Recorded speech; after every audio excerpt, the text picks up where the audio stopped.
Merhaba arkadaşlar, L.A Noire'ın 6. bölümündeyiz. Oyunumuza devam ediyoruz. Bakalım bizi yine hangi görevler bekliyor. Flashback. Bayağıdır girmemişti. My family runs a shipping business in San Francisco. We used to have 2 ships a week to Tokyo. We've been in shipping for 2 generations, Hank. I've never been on a voyage anywhere. I feel like Odysseus in the beginning of his journey. The Odyssey took 10 years, Cole. This is the American century. America can rule the world after we win this war. We need to stay alive, Cole. These men are counting on us. Have you heard what the veterans are saying to each other? No. Golden Gate and 48. That's 4 more hard years of fighting.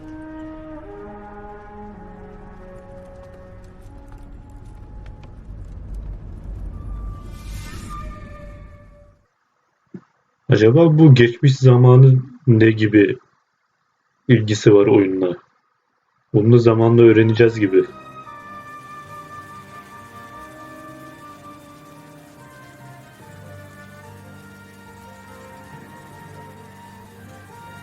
Valla uçurumdan düşme lan.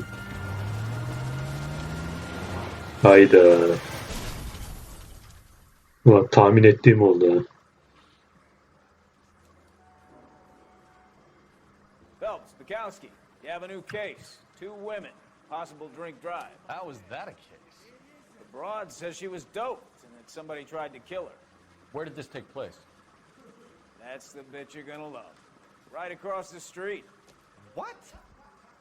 A Chevy Ne ballıyız ha. dive off the escarpment, fetched up underneath a Cola King billboard. Up to it, boys. We got bad guys to catch. Ben bu bizim departman başkanını sevdim yani. Önceden yine söylemiştim ama yine söyleyeceğim. See you later, fellas. Vallahi sempatik adam. Tear to my eye watching my caterpillar grow wings. I'm just trying to fit in. Educated, hardworking, straight as an arrow. I would break through both, but never put it in. That's the guy. I heard he's an honest cop. That's an option for you. Yine ibnelik yapıp Bekovski'ye sürdüreceğim. You know the way. You can drive. Mesafe kısa ama onu sürdüreceğim. Gıcıklık değil mi amaç? Sürsün.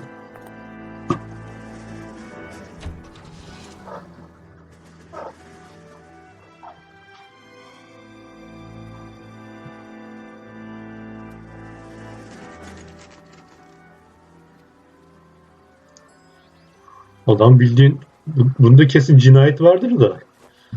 Adam bildiğin itti ya. İtti derken Looks familiar. frenleri boşalttı, bir şeyler yaptı, arabayı uçurttu uçurumdan. She's married to Guy McAfee. The captain has moved to Vegas now, but the 2 of them still have juice. Phelps, traffic. Detective Phelps. Hey, Bukowski. Long time no see. You could have called this in by megaphone, Enrique. Phelps, this is Enrique Gonzalez. Enrique was a pretty decent middleweight. What do we have, Gonzalez? Broad drives right through the empty lot and off the side of the escarpment. Her story is that a movie producer doped her and her friend and sent the car over the cliff. Was anyone hurt? Driver's beat up.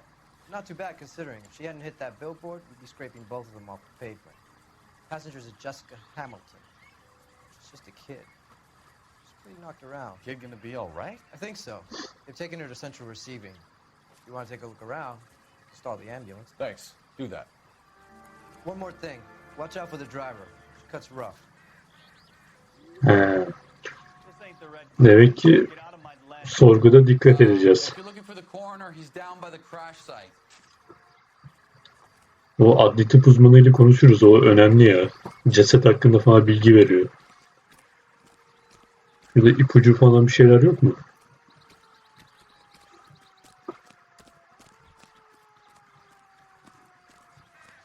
Mrs. McAfee, we would Şu like to ask kadınla you a few konuşalım. questions, if that's okay. I prefer to use my maiden name, June Ballard. You might be familiar with some of my work. Can you tell us what happened here? You're kind of cute for a cop. Maybe a bit. Ama bize niye her kadın yavşıyor? What about me, June? I'm a big fan of You? Beast of... I don't like. Keep out of this. Şey değil mi? Bu kadının hala kafası güzel. Ha. We understand that you're still suffering from the effects of the accident, Mrs. McAfee. The officer says that you claimed that you were drugged. Who did this to you? That rat slipped us a Mickey Finn.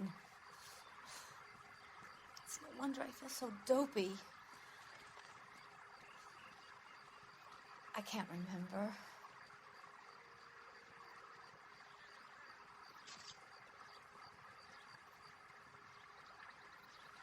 Yani doğru söylemediğin kesin yani. O kadar da iyi rol yapamıyor musun? Şüpheli. It's a serious offense to withhold information from the police during a criminal investigation, madam. I told you to call me June. You're making me feel like an old lady. And don't bother your handsome head about this. My husband will settle the score with Mark Bishop. Yeni şüpheye de eklendim. Bunun kocası Mark. You mentioned a Mark Bishop. You think he might have had something to do with this? He is a movie producer. As for his involvement, you just leave it to me and my husband to worry about.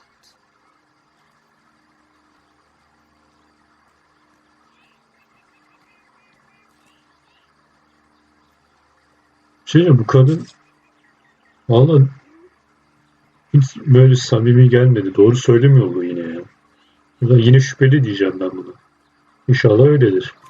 I want to know what happened between you two that made him want Ha, to doğruymuş. double murder. Bishop offered me a part in his picture. Then he withdrew it. Fact is, we had a deal. I pressed him on it. And this is where I end up.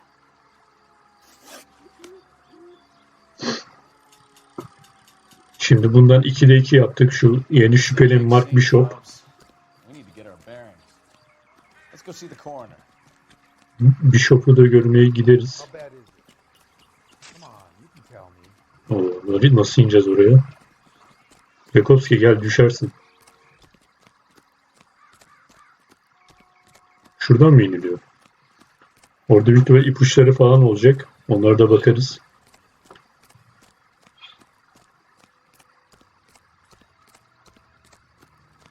Allah Allah'tan reklam panoları varmış var ya, yoksa fena olurdu. Laid out on the trunk, and that isn't even the best part. Seni de sevdim mesela, işini düzgün yapıyorsun. Adeti bozulmadı. Don. They've been torn off. Where did you find them? Yırtık olduğuna göre bir cinsel taciz falan mı var?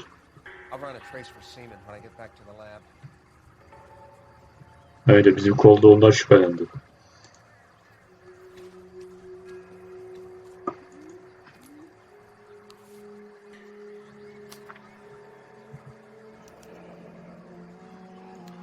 She's a long way from home. Bu da büyük ihtimal ünlü olmak için beyin göçü falan yaptı galiba. Annesinden mektup. Başka bir şey var mı? Yok. Bu ne? Plaka mı?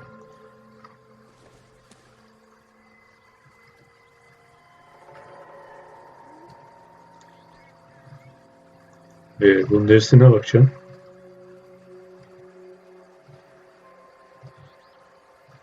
Bir şey mi var bunda?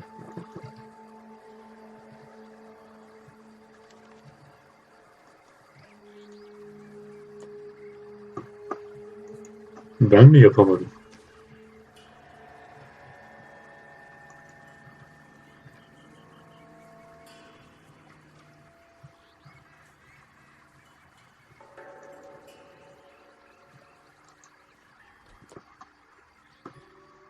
Ay, o plaka işime yaramaz, yararsa var ya, eğer yapamadıysam acayip deliririm. Şu arabanın içine bakayım. Var mı bir şey?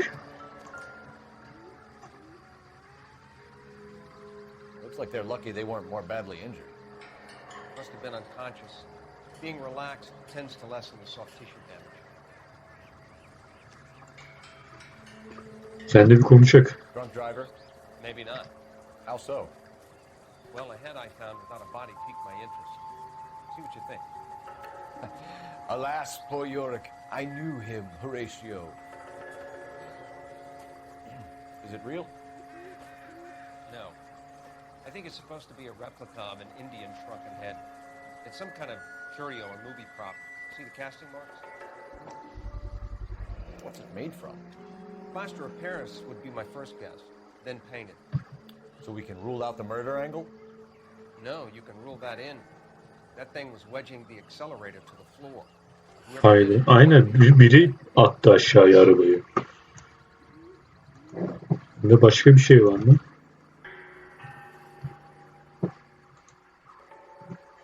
Tamam. We should speak to Ballard again. She might not be telling us the whole story. Oğlum bak şu plakadan bir şey çıkmazsa var ya. Bunu elime alıyorum bir şey olmuyor.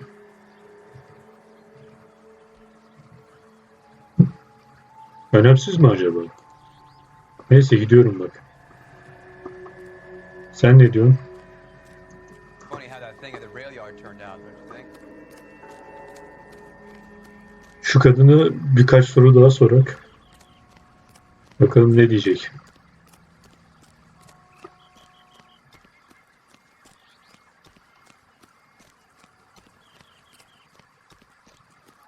Excuse me, officer? I want to. Neredeydi o kadın? Ha. Hey, I think I see a body.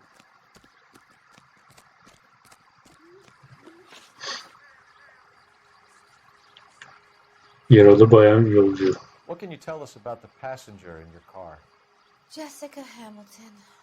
Poor Jessica. It's been a rough day for her. She's desperate to break into movies. What more can I say? Şüpheli. How old is Jessica, Mrs. Ballard? I couldn't say how old Jessica is. Old enough, sweetheart, as the saying goes. Aa yanlışmış ya. Saatlik kafası modeli. We found a shrunken head that was used to tamper with your car.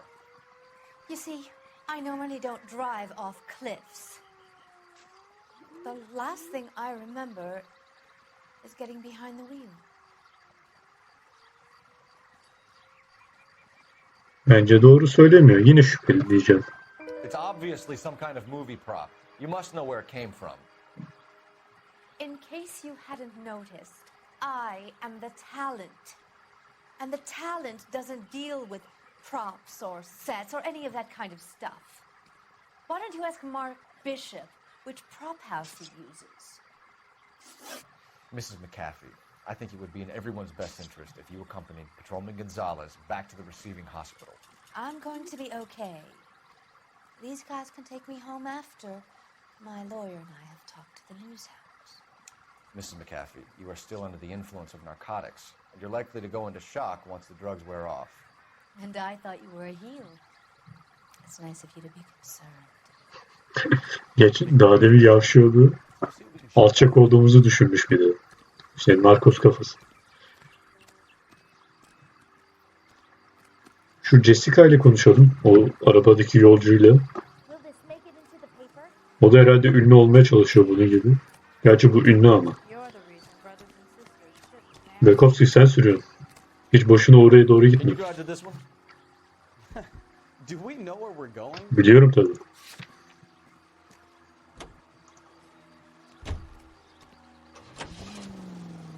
Şu ufak kızı da bir sorguya çekelim. Onun durumu kötü herhalde. Hastanede olduğuna göre.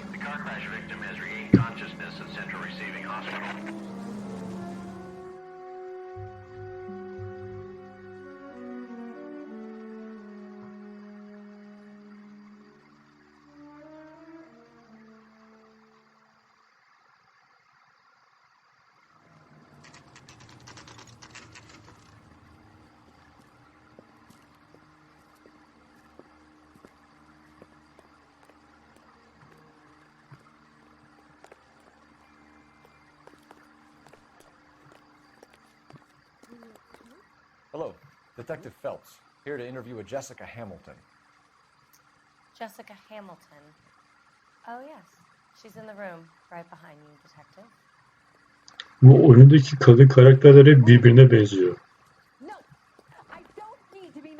Var mı? Feeling better since this morning, Jessica? A little. My head still feels swimming. Hello, Jessica. My name is Kaos. I'm a policeman. I'd like to talk to you about your accident, if that's okay. Okay. Harbiden ufak yani.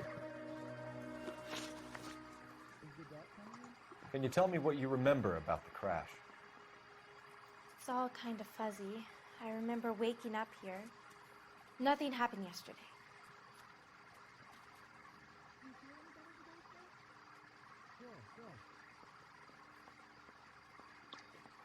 Hatırlamıyorum diyor. Hani bunun kanıtlar bir şey var mı bilmiyorum ama şüpheli demek daha mantıklı geliyor bana. Umarım yanılmıyorumdur. You're holding out on me, Jessica. Please, I want my doctor.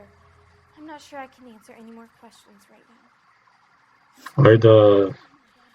Aileyle temas. You need to get in touch Bir with your tane parents mektup bulmuştuk. to tell them what has happened.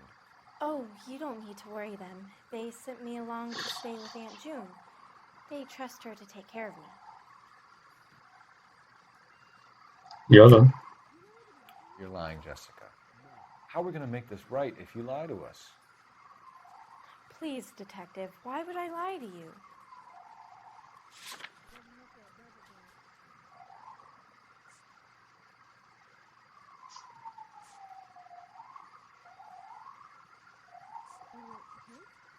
Bu olabilir mi? Because you're a runaway, Jessica, and you don't have your parents' permission to be here. Now, do you want to tell me what really happened? I went with Junie to this strange place. It's difficult to remember. Someone gave me a drink to calm my nerves, and then I felt faint. I think I must have passed out. Şu taciz suçundan bahsedelim. What happened to you, Jessica? Where exactly did it take place? Please, it's scary. It's really difficult to think of anything. Şüpheli diyeceğim. Someone tried to kill you, Jessica. Do you get it? Forget about being in movies. It's time to act like a grown-up. I had to wear a robe and lay down on a stone. There were lights, camera. It's not my fault. I'm not a bad girl. Why are you trying to hurt me? Ha, yalanmış ya. How did you meet Mr. Bishop? Well, Junie is a big movie star. You probably know that.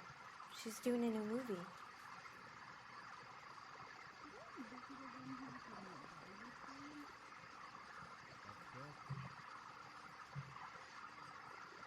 Ha, şimdi bunu da şüpheli diyeceğim.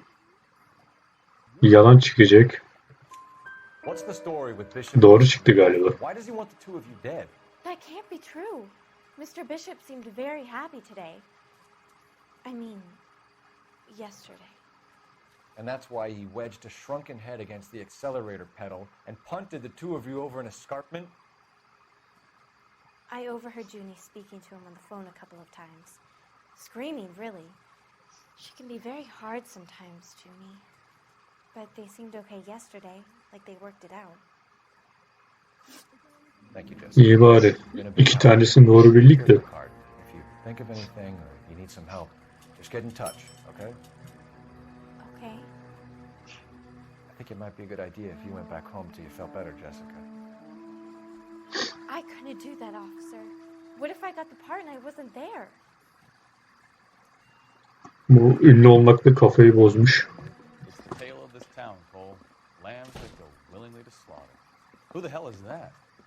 Must be her lawyer. He certainly expedited her release.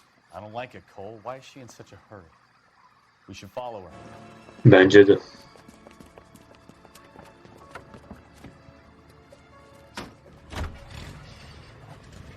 There she goes. Come on.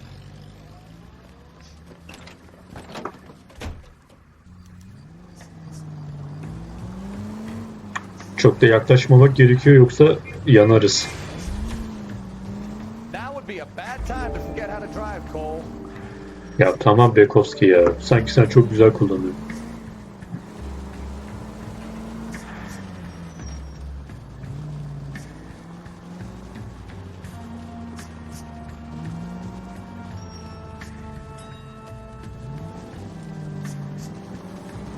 seems to have made a remarkably speedy recovery.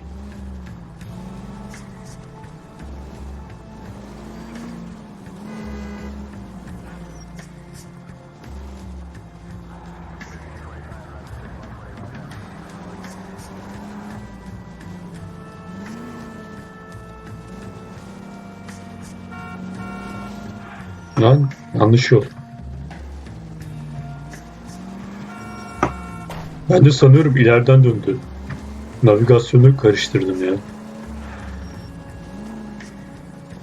Aa duruyor.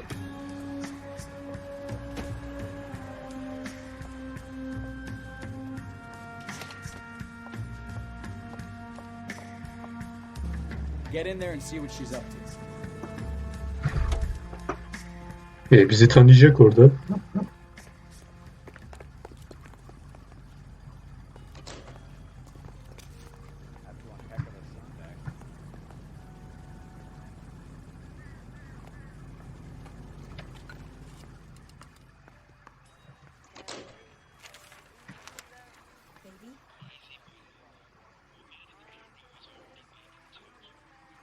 No, I don't want him taught a lesson. You know what I want. Well, then make someone else do it. You still know people out here, don't you? Then make some calls.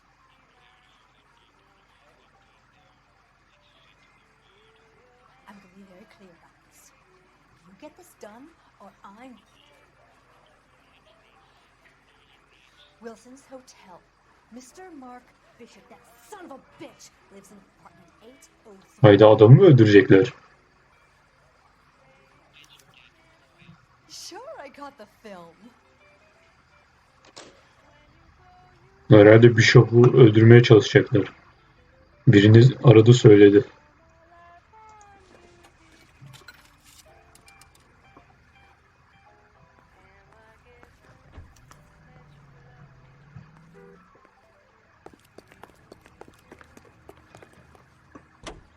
Bekowski koş, adamı öldürecekler. I'm guessing she didn't stop for light refreshments. She made a call.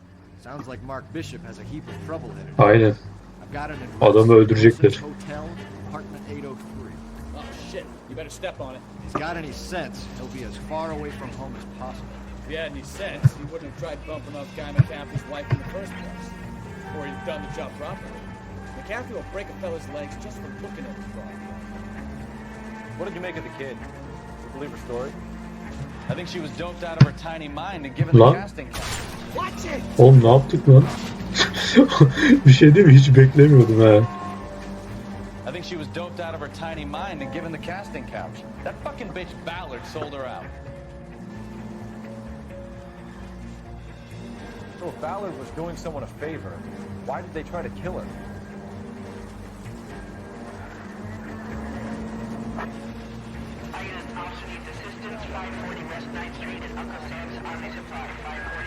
Şu yan görevleri de belki ana görevler bittikten sonra yaparım. Tabii eğer yapılabiliyorsa.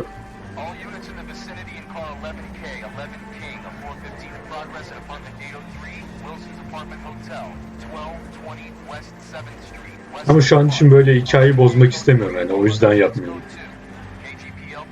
Bir diğer taraftan dönsek daha iyiydi ama neyse, geldik zaten. Get to the apartment before someone gets hurt.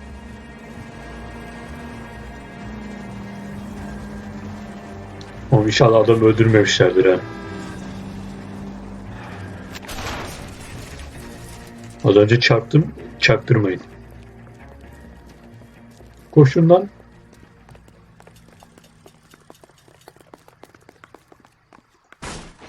You the cops? I tried to stop them. It's room 803, left out of the elevator.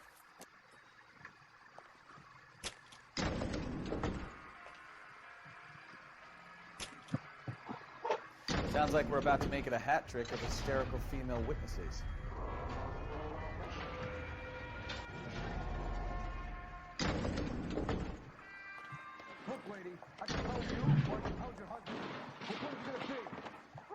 Ne oluyor lan burada? Bu ses nereden geliyor?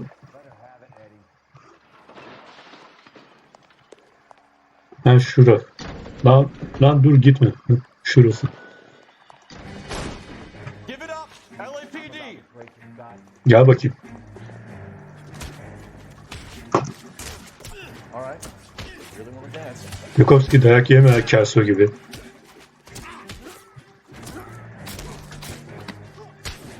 Uf ne vurdu ha. Marazeli gibi ha. Tamam bu gitti. Gel bakayım gel. I like a nice breeze. Sen arkalı önünü dövüyoruz ha. Uf.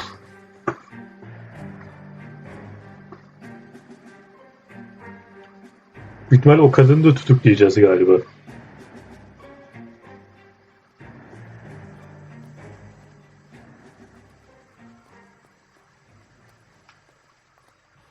Ama işte şimdi o kadını nerede bulacağız? Önemli olan o. Ama evinde olabilir. Sonuçta biz onu duymadık. Yani onu duyduğumuzu bilmiyorlar. You injured, Mrs. Bishop? I'm all right now. Those horrible, awful men.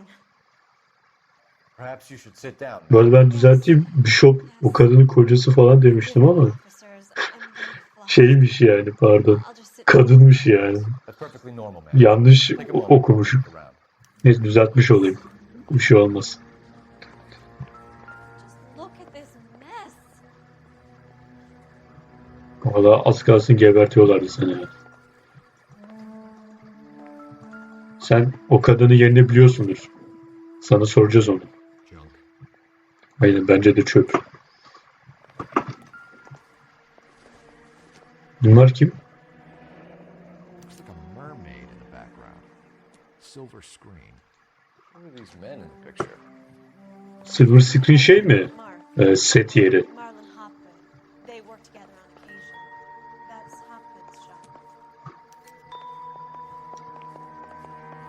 Ha, o zaman o Hint kafası falan orada olabilir ha. Unutmuştuk ya olay mahallinde. O set yerinde olabilir o Hint kafası falan. Oraya bir gideriz. Valla güzel görev sardı ya.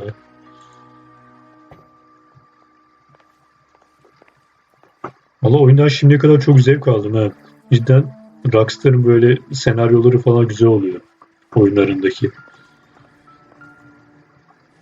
Bu ne? Don't think this is anything. De antika bir şey işte. Buradan bir şey çıkar mı? Doesn't give me anything to go on.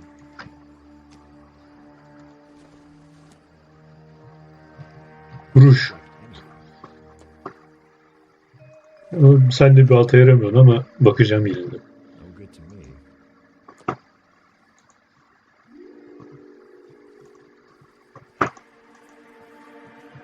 Şuna bakalım bir yerde bir şey var mı? Bu ne? What do you have to do to earn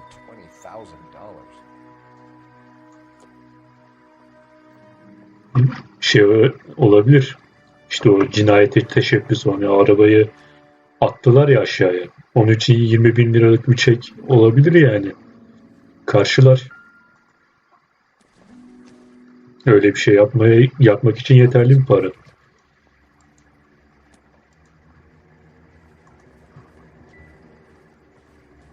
Şu dolaplarda bir şey var mı? Açılmıyor. Tamam. Diğer odalara bakalım. Bekovski bir şey buldun mu? Help me out. Now all we need to know is who were those goons and why were they presented to Mark? Ask Mrs. Bishop.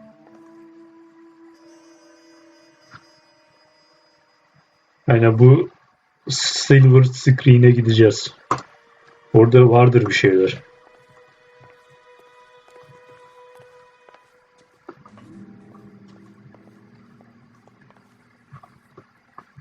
Şu odalara bakmadık. Buraya baktım.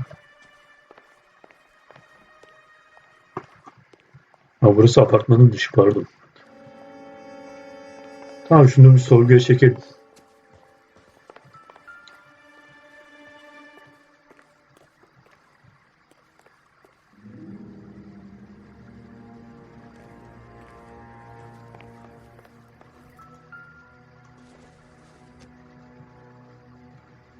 This doesn't pertain to the case. Şimdi ablacığım, sen gel bakayım. Evde kargaşa. Niye? Those men, I think they work for Guy McAfee. Do you know the name? No. Why should I? June Ballard is married to Guy McAfee. Have you heard of her? That slut. She's been badgering my husband for days. Mrs. McAfee alleges that your husband tried to kill her and her friend last night. I think you should tell us what you know. My husband's a movie producer. This has something to do with his new picture. He doesn't include me in his business. Abi git işine. June Ballard said she had a deal to be in his new picture. Mark repeatedly told her no. He had Joan Leslie lined up for the role. That's how he got the finance. June made all kinds of threats. She was very rude to me. You know June Ballard? We were both on the same picture a few years back. That's how I met my husband. Yani şu Bishop'un bulunduğu yeri öğrenmemiz lazım. Your husband, ma'am. He told me he would be on set. That's all I know. Tamam, bu doğru. Bu arada telefon titredi. Bir ses gelmiş olabilir. Mrs. Bishop, if you care for him, you should make sure that we find him first.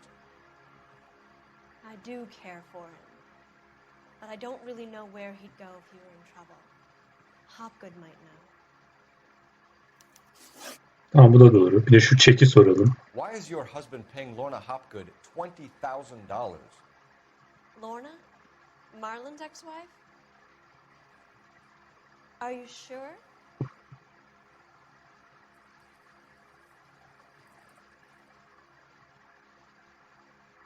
Eminim. Your husband looks like he's being blackmailed. They obviously have something on him if he's prepared to kill to cover it up. Why is the payment going to Hopgood and not McAfee? Lorna works at a check-cashing place in Hollywood. You need to ask Hopgood why he needs that much money in cash. Your husband is in trouble. It could go easier for him if you were more helpful, Mrs. Bishop. He's a big boy, detective, and so are you. This is Hollywood. There's always a deal to be done. Ay götüm.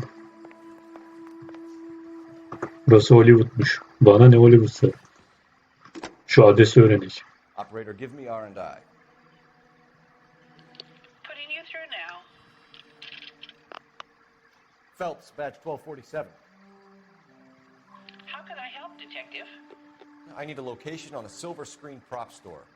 Just a moment. Bukowski şapkan uçmuş ha. Haberin olsun. Silver screen props, corner 3rd and Figueroa.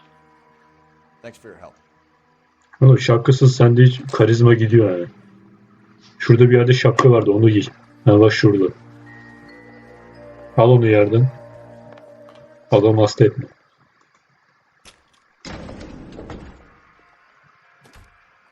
An aging movie star, a wannabe starlet, a movie producer's wife.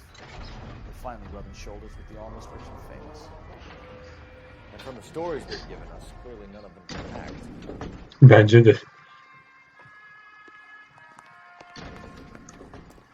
O küçük kız da bayağı yamulduk ya. O güzel rol yaptı. Ya da biz kanıtları birleştiremedik yani. Ama bizi başarısızlığa uğrattı yani. 4 soru sorduk kıza, 2 tanesini anca bilebildik. Şu sahne eşyalarının satıldığı yere gitmek istiyorum. O Hint kafası falan oradan çıkmış olabilir. Böyle biblo gibi bir şey vardı. Ondan bahsediyordum. Mrs. Bishop knows more than she's letting on. She doesn't seem to realize how much trouble her husband is in. The LAPD are the least of their worries right now. You'd think she'd have gotten the hint after those hatchet men redecorated her apartment. Maybe she's just loyal.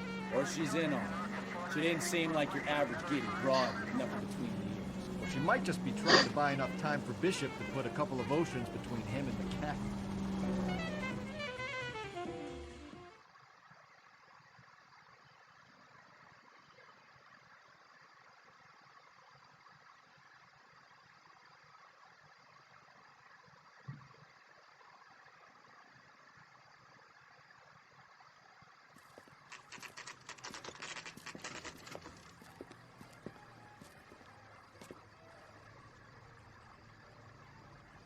O nasıl bir logo lan? Allah sizi kahretmesin.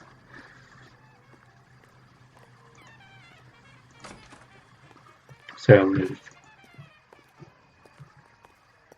Phelps and Bukowski, LAPD. We're investigating the attempted murder of June Ballard and Jessica Hamilton. Christ. I'm Marlon Hopgood. How can I help? You hold castings here? How'd you hear about that? I've got a little soundstage out back. Lead the way.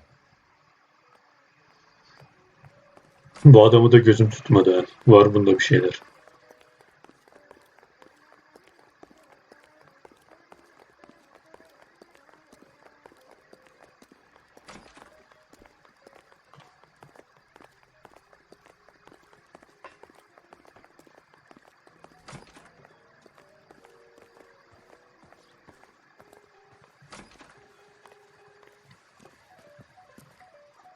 Keep him here, Stefan. I'm gonna take a look around. What's this got to do with me? Don't try my patience, knucklehead. Sus lan moron. Şöyle etrafta bir şeyler araştırayım da. Belki bunu tutuklar gideriz. Tabii suçlu buysa. Ha bunda o şey var yani. Cinayet işleyecek tip var bunda. Ne güzel ayna lan. Turn off the lights, Hopgood. Ne oldu ki? Humor him. One-way mirrors. There's a room on the other side. Ay dikizliyor mu lan buraya? Well. Find a way into that peep then, Phelps. adam avaza çıktı. Doping a 15-year-old kid and abusing her in a screen test. What is wrong with these people? Sevgilim bu adam çıkacak ya suçlu. Her şey bunda. Uyuşturucu bunda, dikiz odası bunda. Tam bir hırsız şeyi var, kimliği var adamda. Ve hırsız nereden çıktı ya? Suçlu kimliği var.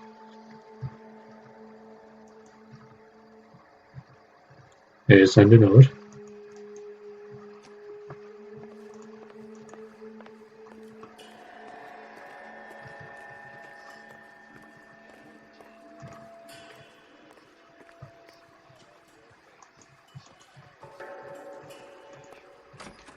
Burası dışarısı. Şu içeriye bir bakalım da dışarı sonra bakarız.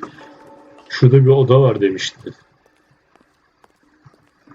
Şu odaya bir bakalım. Can't be that way, Phelps. You couldn't fit a rat through there. Vay. Burada işte bu kadınlar falan burada giyinirken bu da tuvalete girme bahanesiyle buradan dikiliyor galiba. Ulan var ya. Yok. Buradan dikizliyor. Kadınlar burada tuvaletteyken. Lan ne şerefsiz ya.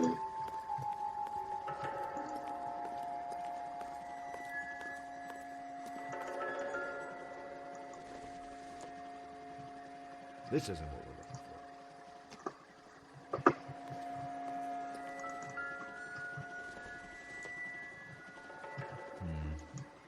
I think this is any use to us. Burada bir şey yok. Biraz şu dışarı falan bakalım. Burası açılıyor mu? Açılmıyor.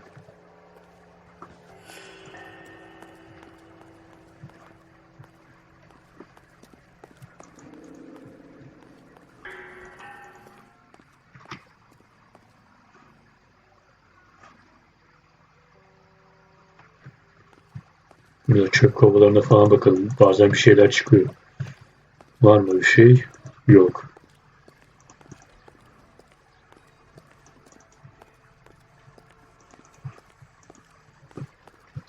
Ama burada bir şey yok. Şu diğer taraflara da bakalım.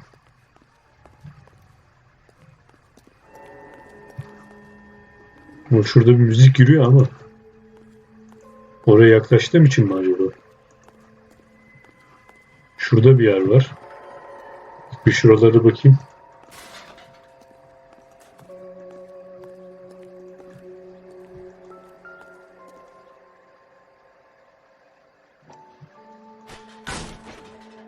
Vay. Adam orayı kamufle etmiş.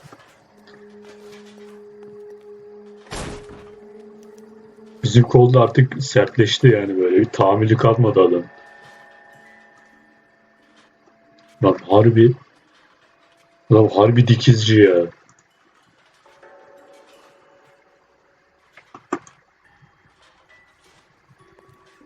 Fotoğrafı gelmiş buraya yapıştırmış bir de. Bu ne?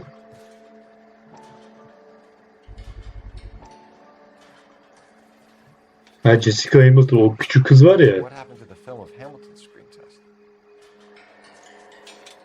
O kızın filmi kayıp. Tamam. Bu ne? Hiçbir şey.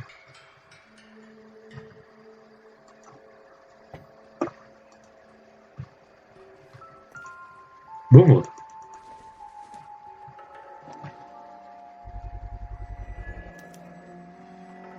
Jungle Drums, 8th and Francisco. Attention Mark Bishop. Bir tane daha film bulduk ama o ne olduğunu tam anlamadım ya. Farklı bir şey galiba. Tamam. I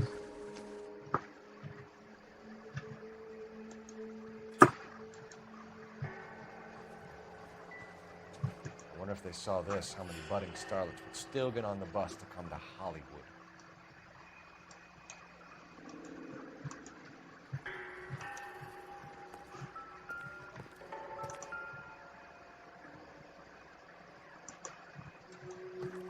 Adam her yeri dikizleme yeri yapmış ya.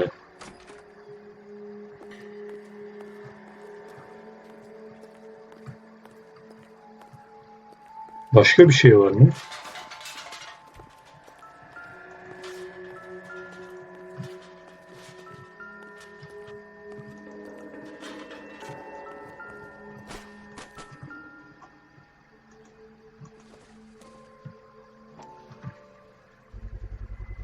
So this is where you sprang from. Aynen, olay mahallindekinin aynısı.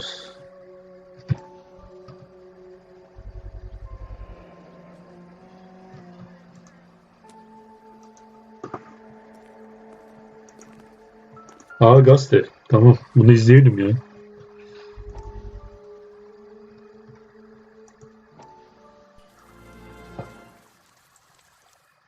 Listen, I have to call you back.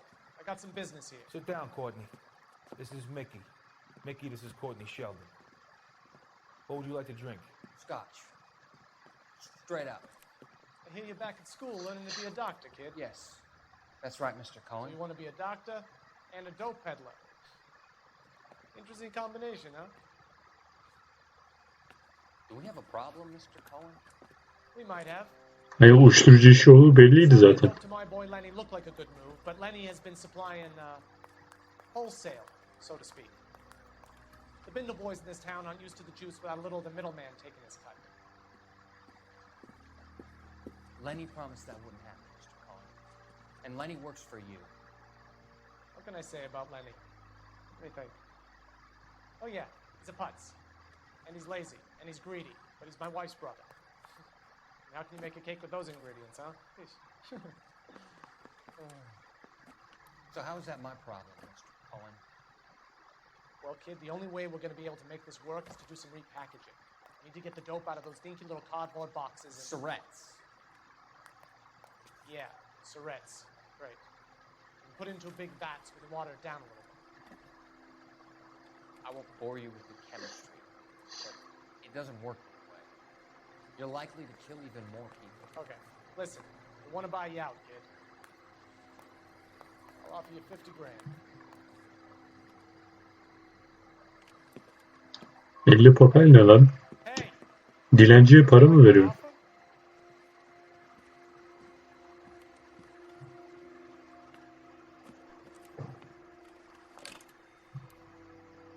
The Sheldon kid?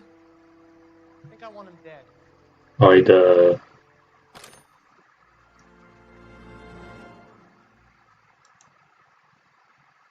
Öldürüyorlar mı acaba? Umarım bu gazeteleri falan atlamamışızdır diğer videolarda, geçmişteki videolarda. Valla atlarsak üzülürüm ya. Yok atlamamışız. Zaten 2 tane bulmuştuk daha önceden. Bu da 3. Tamam sıkıntı yok.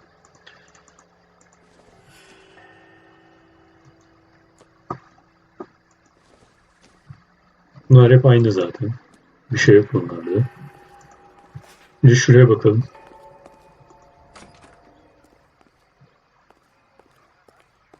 Burası geldiğimiz yer değil mi? Yok burası farklı bir yer.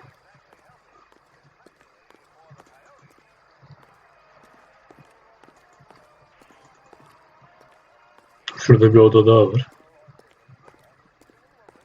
İlk bir şuraya bakayım da.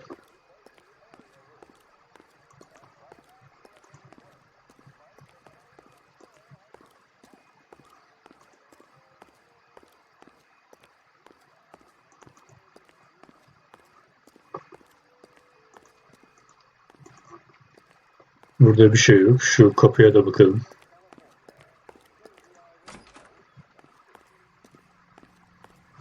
Ha burası giriş zaten. Tamam.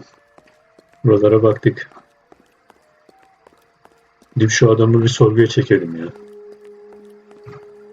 Burada başka bir şey var mı ya?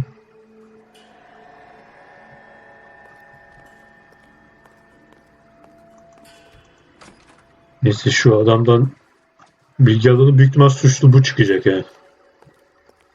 Adamda her şey var. Adam sapık. Bu işte Hint kafası falan olay mahallindeki bundan çıktı. Zaten konuşması falan da düzgün değil. Tam böyle suçlu karakteri var adamda.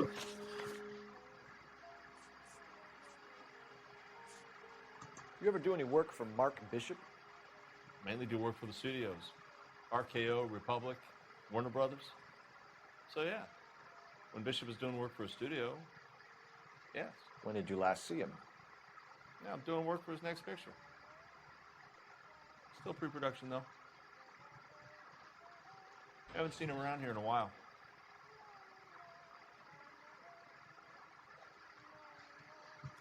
Doğru söylemediği kesin. Ama şuradan kanıtlara bakmam lazım.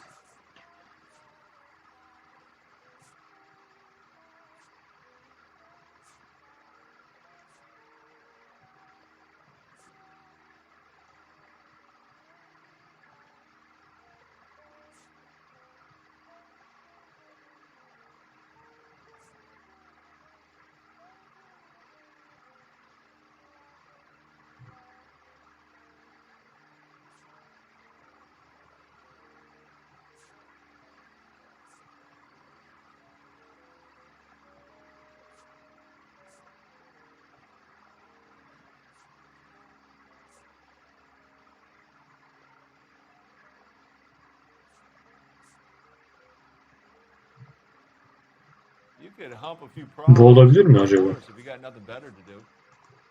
Yok bu da olmuyor.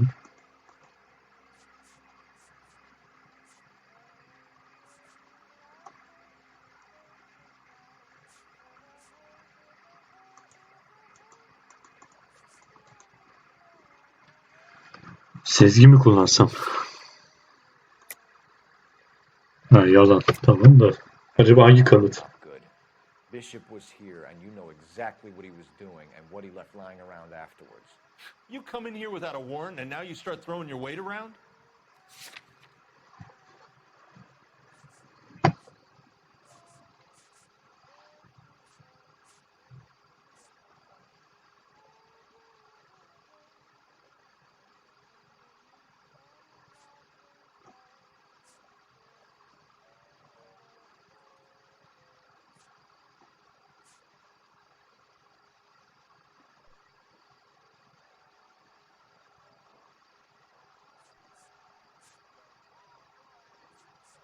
Şu olabilir mi? Aa, değilmiş.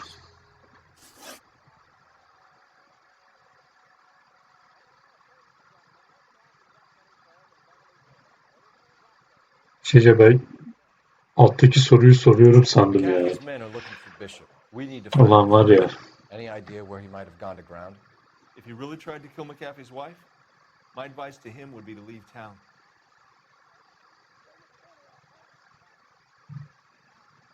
Doğru söylüyor.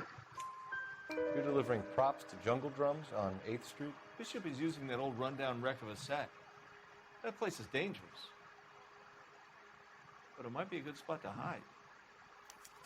That's all for now, Hopgood. We're taking you in. Phelps. Aa geldi yine. Vice. Hold on a moment. This is clearly a vice case. You've been roughing up my informant? Hopgood is a vice informer? Yes, he is, Phelps, and a very important one. Look at that mug. Have you been upsetting these two officers, Marlon? So we just drop it? You do if you know what's good for you. You need to catch the movie producer before an angry husband does, from what I'm hearing. I'll be making a full report to the captain, detective. You do that, kid. We're all very impressed with you. Let it slide, Cole. Let's get out of here. Ben bu adamı kıl oldum ha. Bunda da bir şeyler var. Johnny Goldberg. You work for Mickey C. That's right, detectives. You wouldn't happen to know the guys who roughed up Mrs. Bishop earlier today by any chance? No, not us. We don't do that kind of thing. It's the husband we'd like to talk to. This is a police matter. You don't want to be taken in for obstruction of justice, do you, boys? You could try the obstruction rap, but it won't stick. We could beat that. You've had your 10 cents worth, gentlemen. Bishop knows how the world works. Mrs. McAfee hits him up for a movie part. Happens every day. But Bishop takes it a step too far and tries to rub out Mrs. McAfee. Naturally, Guy is going to get upset. What made you think Bishop would be here? We figure he might be planning a little accident for Hopgood, too. Those two guys have got some unfinished business. You let us know if you find Bishop. Guy McAfee can be a very generous man. I'm only going to warn you once, gentlemen. Stay out of this. This is a police matter. We will be bringing Mark Bishop into custody. At least he's polite. Kind of dumb. Sana göstereceğim aptalı. A lot less polite, you smug son of a bitch. So let me put it in ruder terms that even a pair of blockheads like you might understand. The only reason that you don't have bars on your windows already is because you're small fry. And we don't waste our time on small fry. You stay away from Bishop, and you stay away from me. Is that clear enough for you, asshole? Now run along back to your boss so we can pat you on the head and tell you what good boys you are. Kıl herifler. Biz işimize bakalım, boşver. Ulan Bekovski sen iyisin ya. Lan.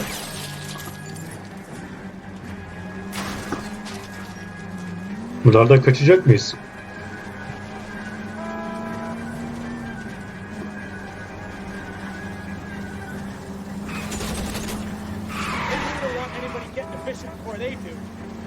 O Bekovski iyi ya. Adam posta koydu. Kelso gibi değil en azından.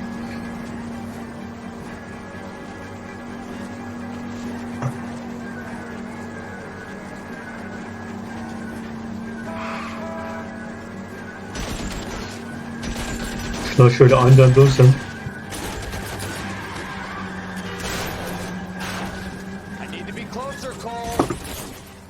Sık bakayım şunu.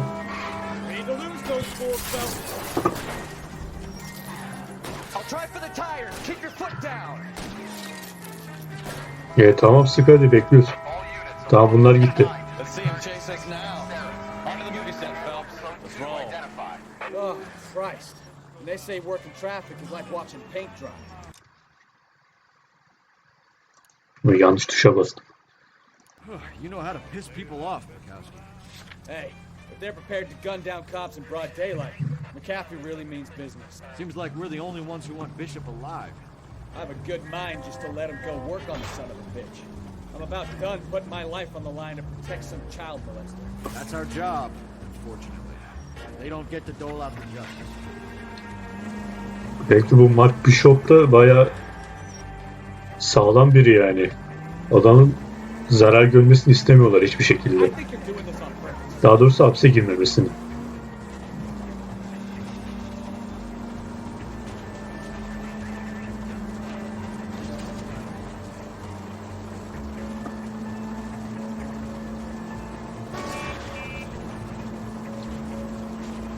Şu adamı 2 soru sorduk. Birini doğru bildik. Acaba 2'de 2 yapsak nasıl bir yararı olurdu onu merak ediyorum. O adam kilit noktaydı çünkü. Ama olsun, yavaş yavaş sona yaklaşıyoruz gibi bu görev için.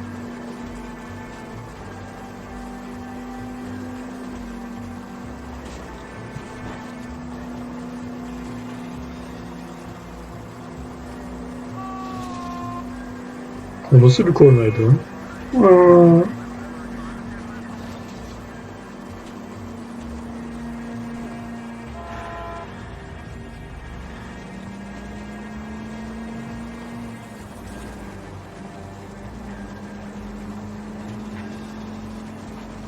Şuradan bir makas. Şöyle bir tane daha. Ha, geldik film setine. Lan çıkın. Oo, mekana bak. Lütfen burada ipucu aramayalım. 10 yıla biter ya. There's the slippery bastard now. No. God damn it! Aha, bulduk. Get him, Phelps. I'll cover the exit. Silahım nerede benim? Mark Bishop, stop! LAPD! Oğlum neredesin lan?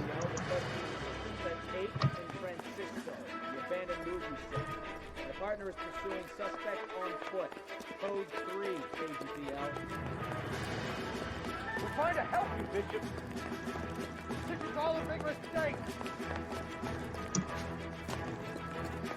Koş lan koş.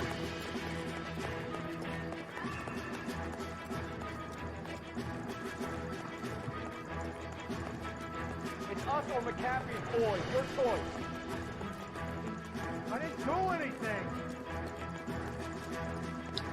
Lan beni bu kadar yormanın hesabını vereceğine. İt herif. Lan nerelerden atlıyoruz ha? Lan öleceğiz.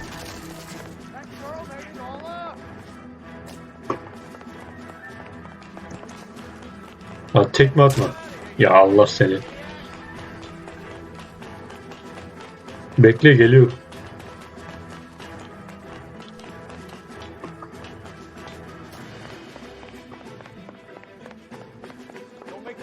Gel buraya. Oğlum öleceğiz bak, yıkılıp dökülüyor nasıl film setiyse. Yapma. Ya orada o kadar boşluk tuşuna bastım, zıplaması lazımdı ya. Neyse, başa sardı. Yapacağız bu sefer.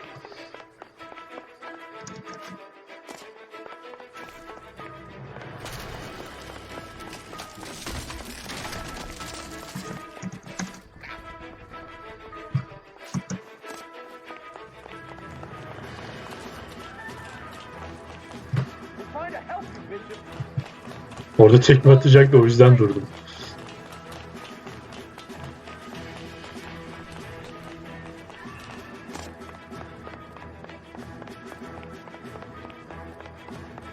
Şu silahım olsa durduracağım da şu an silahı çıkarttırmıyor oyun. Ha, bu sefer ölmedim.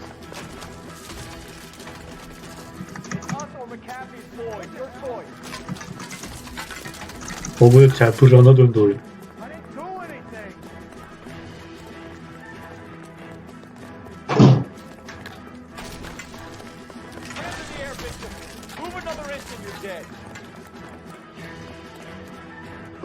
Oh be, sonunda. Mark Bishop, you're under arrest for the attempted murder of June Ballard and the rape and attempted murder of Jessica Hamilton.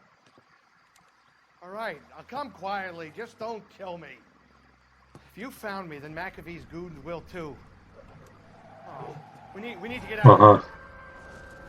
Yine geldiler. O ateş etmişlerdi ya kaçarken. Yine onun adamları geldi. I know another way out of this place. Bayağı sıkıntılı olacak. Christ, detective, they're trying to kill me. Last chance to back the hell down. Aşağı.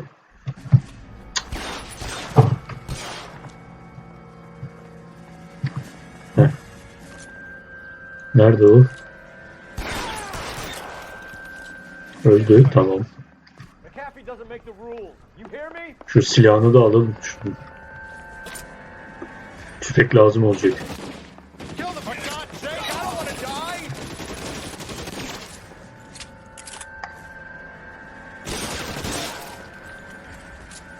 Biri daha var galiba.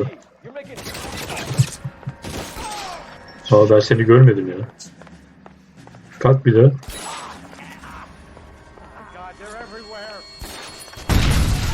Of. Keşke bunu ateş etseymişim. We have to jump for it. Is this really the best McAfee's got? Bunun mermisi var mı? Vardır inşallah. Şimdi nereden gidiyoruz?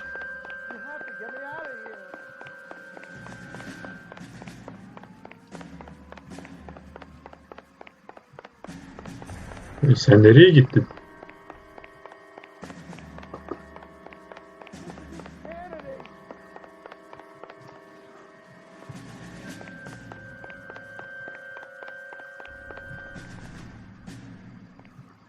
Vallahi bizim adam nerede?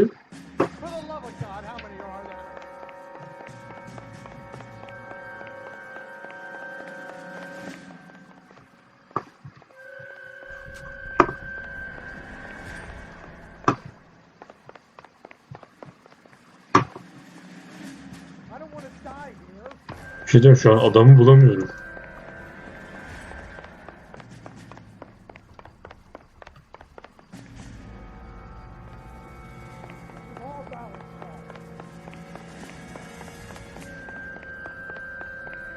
Şu an ciddi adamı bulamıyorum. Aşağıdan bir yerden indi ama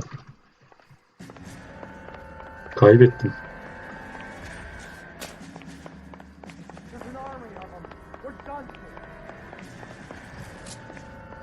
Şuradan mı atlayacağız? Ha. Benim çok yüksek herhalde. Buradan atlamayız.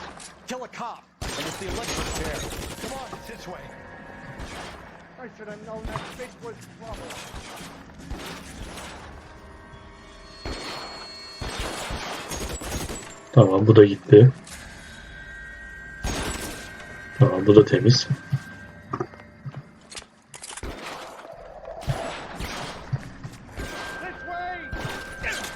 Nereden vuruyor?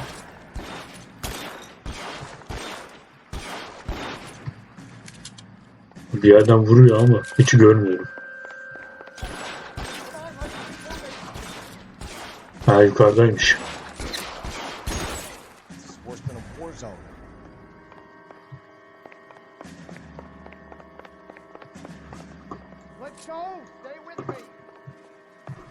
Tamam, seninle kalıyorum da hızlı ol.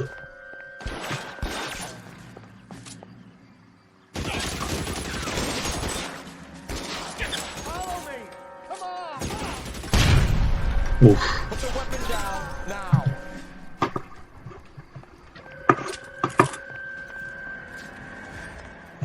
Sen yine nereye gittin ya? Heh.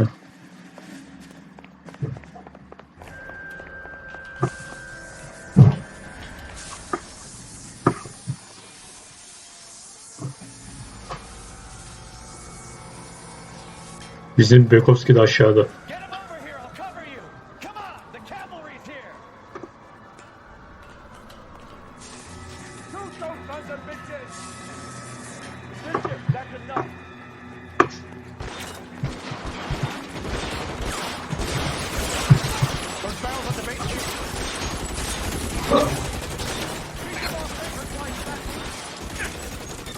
Aa, bu da indi.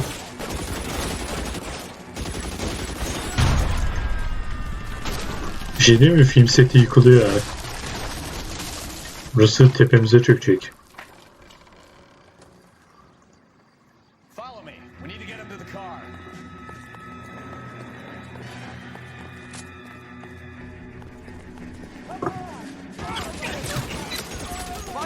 Aa, bu da gitti.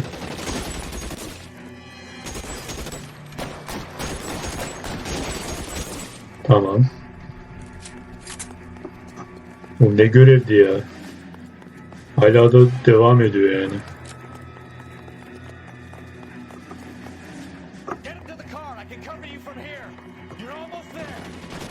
Oo, birileri daha var.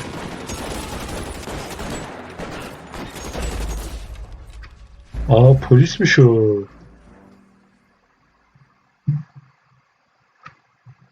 Ben de sandım o yeni adamlar geliyor. Onlar sandım. Neyse, bir daha yaparız ya.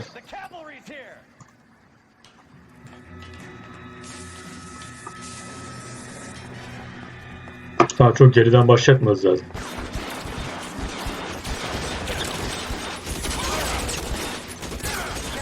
O fena vuruldu.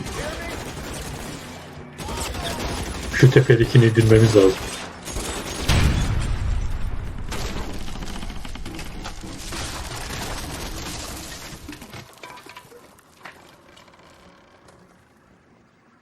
Follow me. We need to get him to the car.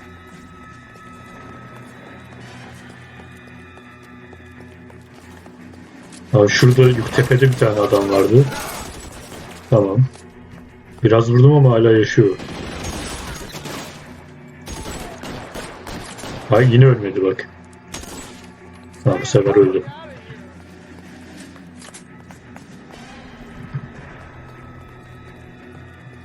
Şu an adam koşmuyor. Heh.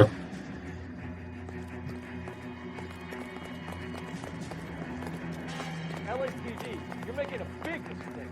Get him to the car. I can cover you from here. You're almost there.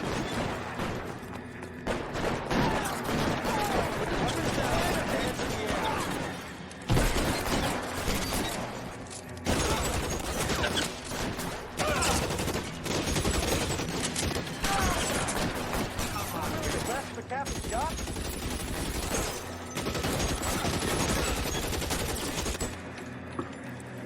Şu ileride var bir tane.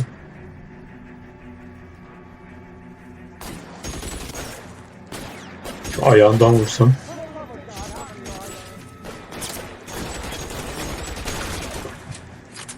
Vay, o fena görev be. Now this is what I call a result.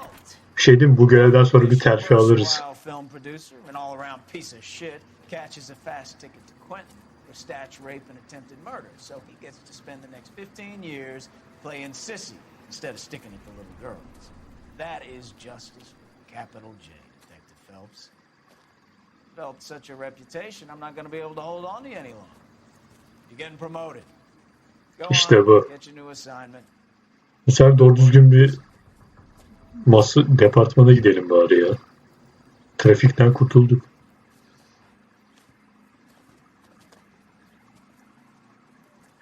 Bukowski iyiydi ama. Kelso gibi değildi.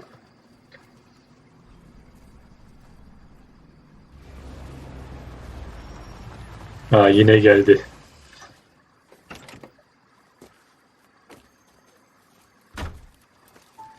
Phelps, Bukowski, this your work? Can I help you, Detective? Sorry, Cap. Didn't see you there. Yeah, I'll bet you did. This is a traffic case. You need something? I'm here to buy a drink for the 2 LAPD traffic cops who broke the back of Guy McAfee's private army. You don't have a problem with that, do you, Captain? Go right ahead. Get in. I'm buying. Arabası güzelmiş.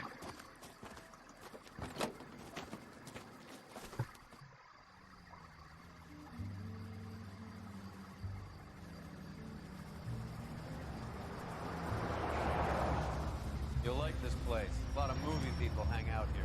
You like jazz, Cole? The hopheads love it. Sure, I guess. Big bands and swing I can understand, but this bebop palaver? How are you supposed to dance to that? This is Phelps, Leroy. Be nice to him. You'll like this place. They treat you right. Like a table, bro.